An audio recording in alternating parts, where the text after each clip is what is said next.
네, 안녕하십니까. 이관용입니다. 이관용의 친절한 건축에서 오늘 좀 주제를 가지고 온 거는 뭐냐면, 해외에서 공부하신 분이 한국에서 어떻게 건축사 시험을 볼 수 있나, 뭐 이런 내용과 해외 건축사가 있는 분이 한국에 와서 어떻게 한국 건축사를 또 따야 되나, 이런 부분에 대해서 한번 좀 설명을 좀 드리도록 하겠습니다.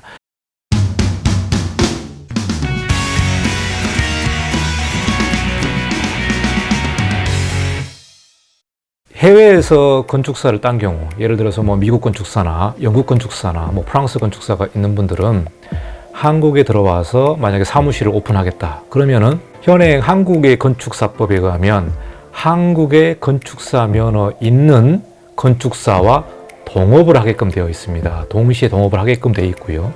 설계도 같이 하게끔 되어 있는데, 그리고 뭐 도장도 같이 찍을 수가 있겠죠. 그러나 미국 건축사 자격증이 있는 사람이 한국 건축사 사무소를 독립적으로 열어서 사무소 운영을 할 수는 없습니다. 현재 법이. 그렇기 때문에 한국에 있는 건축사와 같이 파트너 형식으로 사무실을 열어야 되겠고요. 그리고 궁극적으로는 한국에서 건축사 사무소 개설 신고를 해야 되기 때문에, 그때는 이제 한국 건축사 사무소의 소장이 이제 한국 건축사가 돼야겠죠. 어쨌든 간에 외국 건축사가 있는 분들은 한국 건축사를 따지 않는 상태에서 한국 건축사와 같이 사무소를 운영할 수 있다, 이렇게 지금 법에는 나와 있고요. 자, 그렇다면은 사실 이 동업이라는 게 쉽지는 않고요. 궁극적으로의 한국에서는 한국 건축사가 법적 책임을 질 수밖에 없다는 거죠. 인허가의 모든 책임을 지는 거니까. 두 번째, 외국에서 건축사를 딴 분이 한국에서 이제 건축사를 따야겠어요.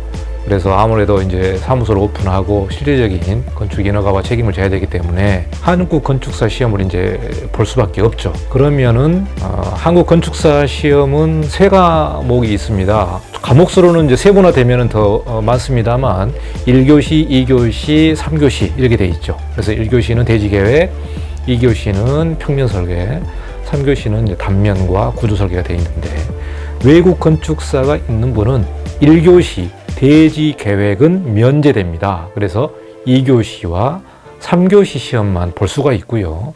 외국 건축사를 가지고 있는 분은요, 실무 경력이 5년이 필요합니다.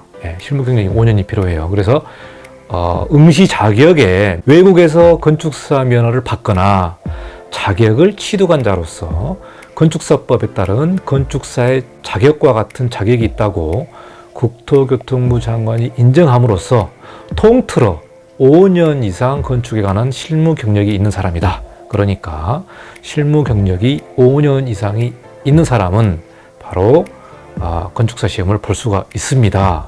그래서 2교시, 3교시를 이제 볼 수가 있고요. 이제 나중에 두 과목을 다 합격을 하게 되면 이제 건축사에 이제 등록을 해야 되기 때문에 외국 건축사에 대한 공증 자료를 통해서 이제 서류를 제출하시면 되겠습니다. 그래서 2교시 평면 시험은 그렇게 사실 어렵지는 않아요. 이제 문제는 뭐냐면 손으로 직접 그려서 본다는 거죠. 미국 건축사 시험 같은 경우는 이제 컴퓨터로 보잖아요. 그게 아니고 한국 건축사 시험은 아직까지 손으로 직접 제도판 위에다가 놓고 그리는 시험이기 때문에 그 시험 준비를 또 하셔야 된다는 게 중요한 부분입니다. 그래서 어쨌든 잘 준비하셔가지고 건축사 시험을, 한국 건축사를 따서 한국 건축사 영업을 할 수 있으면 좋을 것 같고요.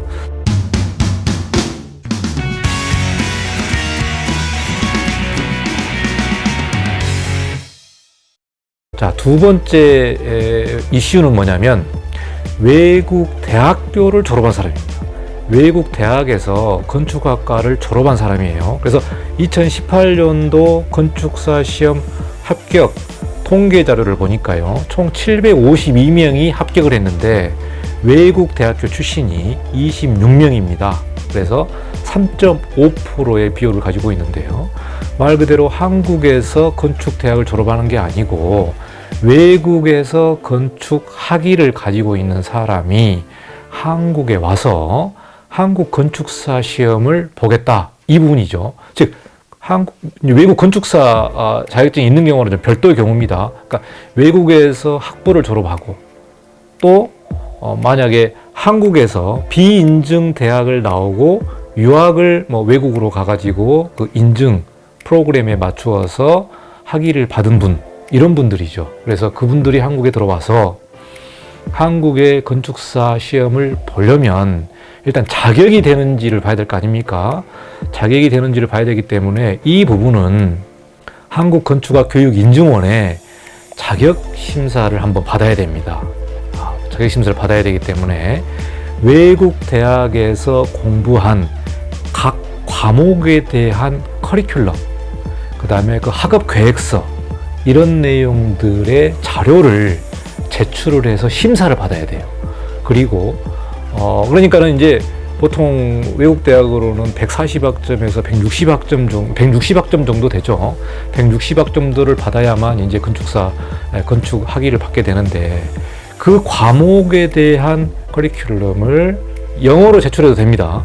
영어로 다 준비를 해가지고 한국 건축학교육인증원에 제출해야 되고요. 그리고 외국에서 받은 학위, 이 학위는 아포스티유 공증인증 절차를 받아서 그 학위에 대한 변호사 공증을 받아가지고 서류를 제출을 해야 됩니다. 위조도 될 수 있기 때문에 졸업증명서, 성적증명서, 그리고 과목별 그 학업계획서, 수업에 대한 내용들을 자료를 만들고, 그리고 또 포트폴리오도 있으면 포트폴리오 자료를 만들어서 인증심사원에다가 제출을 해서 약 한 2주, 3주 정도의 시간을 두고 심사를 받아서 대학에 대한 정식 인증을 절차를 밟아야 된다는 거죠.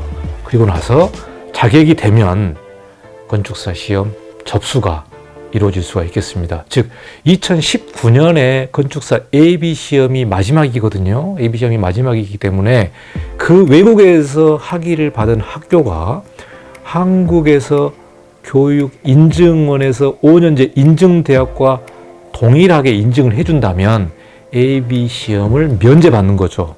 AB 시험을 면제받고 바로 2차 시험, 건축사 시험을 볼 수가 있다. 이러기 때문에 물론 이제 언어적인 좀 문제가 있습니다만은 외국에서 정식적인 학위를 받았다면, 미국 같은 경우도 NAAB가 있지 않습니까? 미국의 그 건축교육과 인증 그 프로그램 있잖아요. 거기에 등록되어 있는 학교라면 큰 무리는 없을 것으로 봅니다. 그래서 외국에서 학위를 받으신 분들, 그리고 외국에서 대학원을 다니셨던 분들, 그렇죠. 건축이 비전공자인데 미국에서 유학을 해가지고 대학원을 다녔고 한국에 다시 돌아온 경우, 이런 경우에 건축사 시험은 일단 자격에 대한 그런 서류를 잘 준비를 하셔가지고 인증을 해야 되겠다. 그 다음에 건축사 시험은 다 보셔야 된다는 얘기죠. 그래야만 한국 건축사를 딸 수가 있다. 이 내용이 되겠습니다. 그래서 혹시 외국에서 공부하신 분들, 또 외국에서 공부해서 한국에 들어오신 분들, 시험에 대한 예비사 시험 볼 필요 없다는 거죠. 인증 절차를 해야 되니까 미리미리 그 서류와 학업 계획서 내용들을 잘 정리를 하셔가지고 해야 되는 얘기고요. 만약에 그런 학업 계획서라든가 그런 내용들이 없다면 그 학교 홈페이지 가시면은 과목별 그 내용들에 대한 그 학업 계획서 자료들이 있는 학교가 있습니다. 그래서 그 내용들을 좀 보셔야 될 것 같습니다. 자, 여기까지 해외에서 공부를 했는데 한국 건축사를 따야겠다, 그런 분들에 대한 준비, 서류 준비, 자격 인증에 대한 내용들을 제가 안내를 해드렸습니다. 여러분 열심히 공부하셔가지고 한국 건축사 잘 취득하시기 바랍니다.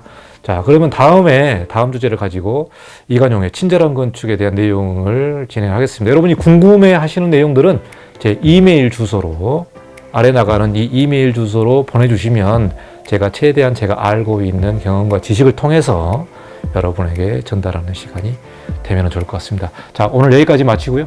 다음에 또 찾아뵙도록 하겠습니다. 오늘도 즐거운 시간 되시기 바랍니다. 감사합니다.